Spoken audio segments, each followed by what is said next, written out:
शुरू होने से पहले तैयंग कुकी की तरफ देखता है, ये जानने के लिए क्या उसकी मर्जी है।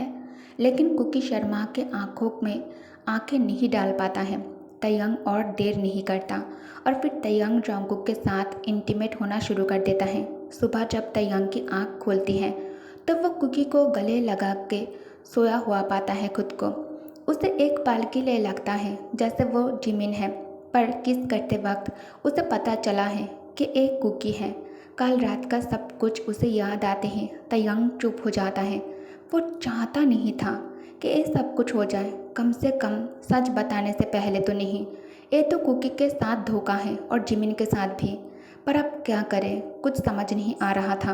अब जोंगकुक भी आंखें खोल लेता है और वो तैयंग को देखता है और शर्मा जाता है।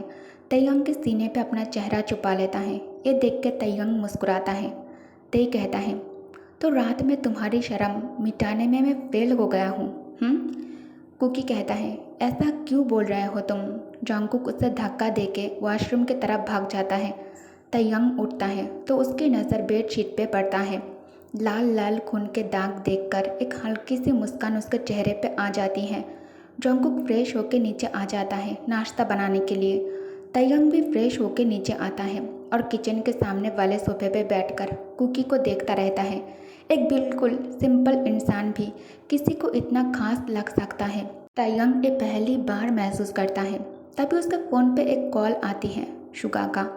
तैयंग कॉल रिसीव करके कहता है, हे ब्रो, अचानक कॉल। शुगा कहता है, ते तू कहाँ है। जिमिन तुझे ढूंढ रहा था, वो बोल रहा था अगर मिले तो उसे बताना। तूने रात से घर नहीं गया, तू है कहाँ। तैयंग कहता है, एक्चुअली मैं अपने सेकंड हस्बैंड के पास हूँ। शुगा हंस देता है। शुगा कहता है, क्या। काश ये सच होता, कितना अच्छा होता है ना। तेरे मेरे जैसे लोगों के लिए परफेक्ट होता। एक बीबी टाइम ना दे तो दूसरी के पास चले जाते। मैं लिसा से चुप के दूसरे वाले के पास चला जाता। दो घर, कोई टेंशन नहीं। एक टाइम ना दे तो दूसरी तो दे देती। मैं ऐसे ही सपना देखता था कभी। शुगा ऐसे ही मजाक में ये बात कह रहा था, लेकिन तैयंग के दिल में वो बात घुस गई। शुगा के पास चांस नहीं है, लेकिन तैयंग के पास तो है। जिमिन ज़्यादातर काम में बिजी रहता है, देश के बाहर रहता है, लेकिन तैयंग चाहे तो कुकी के साथ एक अलग दुनिया बसा सकता है। शुगा कहता है, हे तैयंग, आर यू देयर। तैयंग कहता है, शुगा कहता है, तू है कहाँ और कब आएगा। तैयंग कहता है, मैं जहाँ हूँ ठीक हूँ, जब मन करेगा तब आऊँगा। उससे मेरे लिए इतना चिंता करने की कोई ज़रूरत नहीं है। तैयंग के दिल से एक बड़ा बोझ उतर जाता है। हाँ, ये आइडिया उसके दिमाग में पहले क्यों नहीं आया। वो कॉल काट करके किचन में आ जाता है और कुकी को पीछे से हक करता है। उसके गले में नाक से हल्की सी गुदगुदी करता है। जोंगकुक कहता है, कुकिंग कर रहा हूँ मैं, ऐसे मत करो, गुदगुदी होती है। तैयंग कहता है, बेबी, मैं तुमसे दूर रहकर अच्छा फील नहीं करता। जोंगकुक कहता है, तो क्या हमेशा ऐसे ही चिपक कर रहोगे तुम। तैयंग कहता है, हाँ तो। जोंगकुक कहता है, देखते हैं कितने देर तक तुम रह सकते हो। जोंगकुक नाश्ता बना के टेबल के ऊपर रखने जाता है, तब भी तेई उसे छोड़े बिना पकड़ के रखता है। जोंगकुक हंस देता है। असल में उसका पति तो एक बच्चा है और रात को तो बेबी के लिए जिद कर रहा था। नाश्ता करके तैयंग रूम में चला जाता है तैयार होने के लिए। अगर और देर तक रुकता तो जिमिन को शक हो जाता उस पर। जोंगकुक रूम में आके देखता है कि तैयंग तैयार हो रहा है।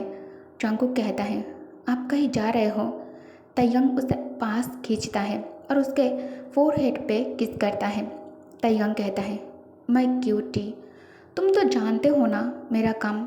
मैं कोई प्लान लेके नहीं आया तुम्हारे पास, प्लीज़ दिल पर मत लो, ठीक है। दिल मत दुखाओ अपना। जोंगकुक कहता है, ठीक है। तैयंग कहता है, अगर दिल उदास हो तो मुझे कॉल करना, ठीक है। और हाँ, मैं तुम्हें बहुत मिस करूँगा मैं जान। जोंगकुक कहता है, मैं भी तुम्हें बहुत मिस करूँगा। ये कह के जब जोंगकुक तैयंग की गर्दन की तरफ देखता है तो शर्मा जाता है और नज़र झुका लेता है। तैयंग हैरान होता है और पूछता है, क्या हुआ है। जोंगकुक बता देता है उसके गर्दन पर जो निशान है उसके बारे में। तैयंग सोच में पड़ जाता है। फिर वो जोंगकुक से अलविदा लेकर एक कॉस्मेटिक्स शॉप में जाता है जहाँ वो कुछ मेकअप प्रोडक्ट्स लेता है जो उस निशान को छुपाने में मदद करेगा। तयंग कार में बैठ के वो सब अपने गर्दन पे अप्लाई करता है और फिर वो सामान कार के डिक्की में रख देता है क्योंकि अब उसे रोज़ का काम लगने वाला है।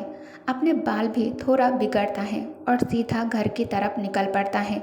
घर के अंदर घुसते ही देखता है कि जिमिन ड्राइंग रूम में सोफे पर बैठा हुआ है। देखकर समझ आता है कि जिमिन रात भर नहीं सोया।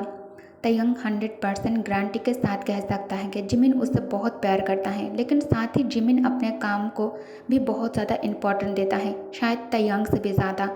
चाहे सोसाइटी जितना भी बोले कि मर्द और औरत बराबर है, लेकिन सच तो ये है कि शादी के बाद एक औरत को कुछ ना कुछ त्याग करना पड़ता है और यह तो 2 मर्द शादी में है। तो फिर जिमिन किस टाइप में आता है? तयंग ये सोचने लगता है। तयंग अब सब कुछ गॉड पर छोड़ देता है, लेकिन जिमिन ये बात मानने को तैयार नहीं। वो हमेशा चाहता है कि तयंग हर काम में उसके बराबर हो या फिर उससे ज़्यादा हो।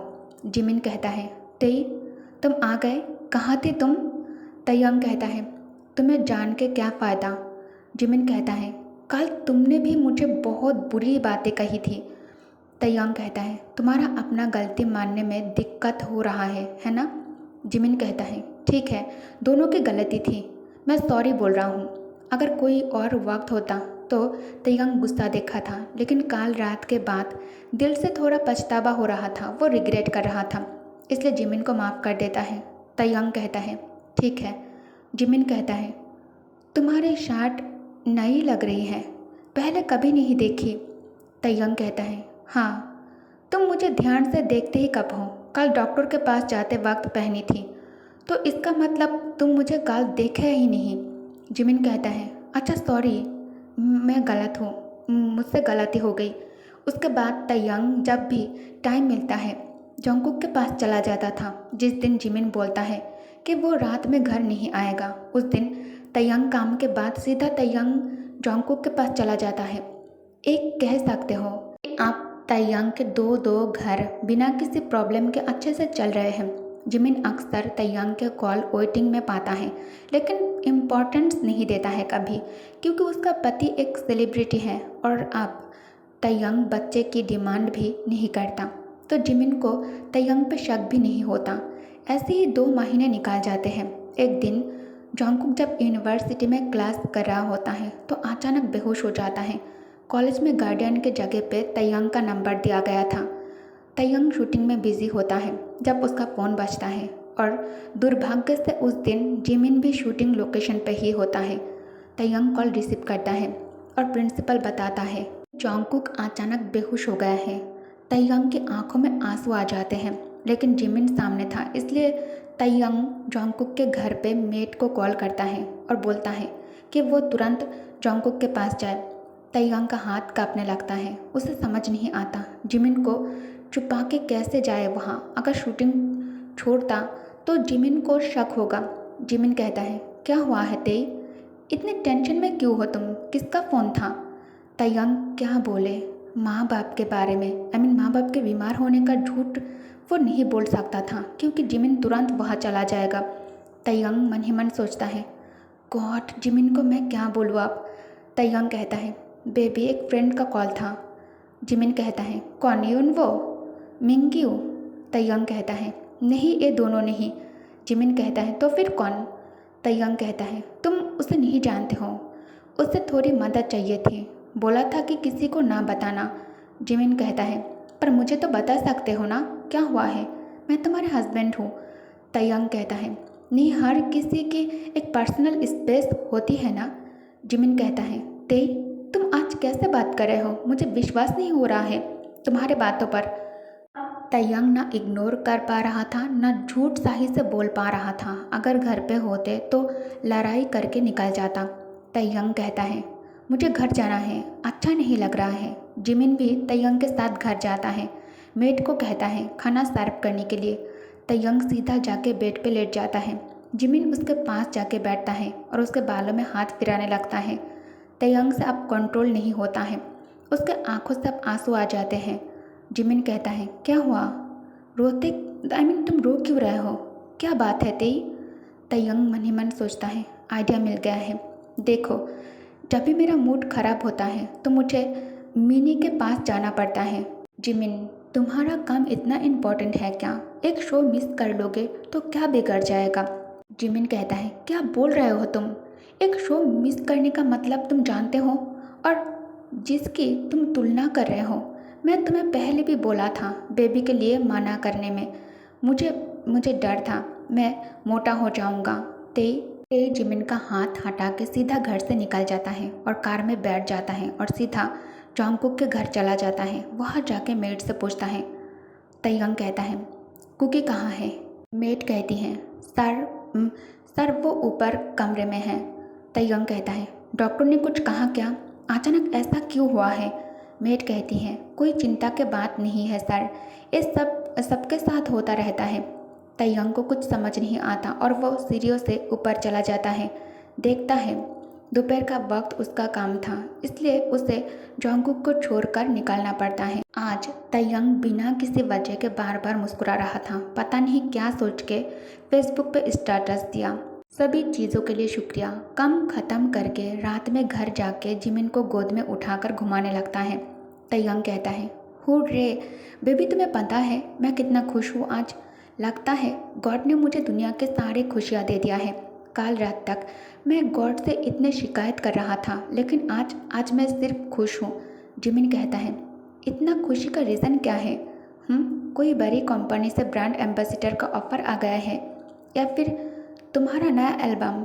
क्या है बोलो ना, मैं तो बहुत एक्साइटेड हूँ जानने के लिए। एक पल में तयंग के चेहरे से मुस्कान चला गया और उसने एक गहरी सांस लिया। तयंग मन ही मन सोचता है, ए लड़का भी ना, क्या हर खुशी सिर्फ सक्सेस ही मिलता है? क्या ज़िंदगी में और कोई वजह नहीं होता है खुशी होने की? तयंग कहता है, सरप्राइज़ है, बाद में बताऊंगा। अभी मुझे बहुत ज़्यादा भूख लगी है, चलो खाना खाते हैं। जिमिन कहता है, पहले तुम फ्रेश तो हो जाओ। खाना खा के तयंग बोलता है कि उसे सिगरेट पीना है और छत पे चला जाता है। छत पे जाके वो जॉन्गकुक को कॉल करता है। ओके गाइस, तो इस पार्ट को मैं यही एंड करती हूँ। Thank you for watching, bye bye.